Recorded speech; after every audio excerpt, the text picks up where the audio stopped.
Welcome to the Celtic Llama. In today's tutorial, I'll be showing you how to do the back and forth crochet stitch pattern. For this pattern, you'll just need to know how to do a double crochet. If you need help with that, you can check down in the description below for my videos on how to do that.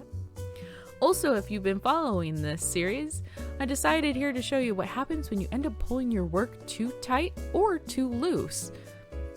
And you'll see how the edge is completely messed up. So just keep that in mind when working your project.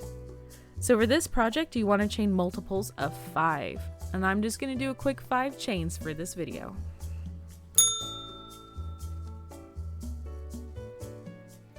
So row 1, we're going to chain 1 and we're going to work a double crochet in every stitch to the end of the row.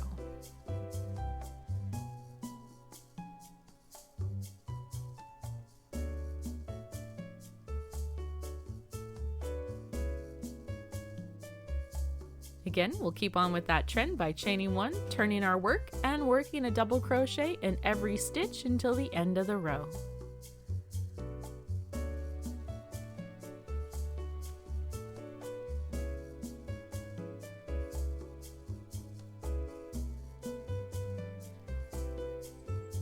Row 3 is going to be exactly the same. We're going to chain 1 and we're going to double crochet in every stitch until the end of the row. And for this project, you want to make sure that you are doing repeats of row 2 through 7 for this pattern to get your desired size.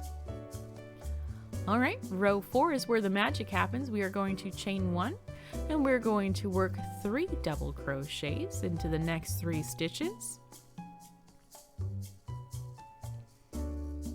And instead of working a double crochet in the next stitch, we are actually going to work a double crochet 3 stitches back into the previous row. So it'll end up being a stitch below and back. So insert your hook, yarn over, pull through, pull your yarn forward, lose your work in the process, try not to drop everything, then pull through both loops. Again, you want to make sure you don't work that stitch, and you want to work a double crochet into the next stitch. And you'll see how this ends up giving your work that back stitch long string. So for rows 5 and 6, you are just going to chain 1 and you're going to double crochet in every stitch until the end of the row. This pattern is actually extremely fun to do. You just have to make sure that you remember what row you're on, or else your back and forth will end up being the same direction and then it won't look quite right. So this is row 6 where we're just double crocheting in every single stitch. So we're going to turn our work. We are going to chain 1 and we are going to double crochet in the next 3 stitches. And here you want to make sure that you are on the proper row, because if you ended up doing a stitch back, you'll end up going the wrong direction if you're on the wrong row. And I'll show you what I mean in a moment.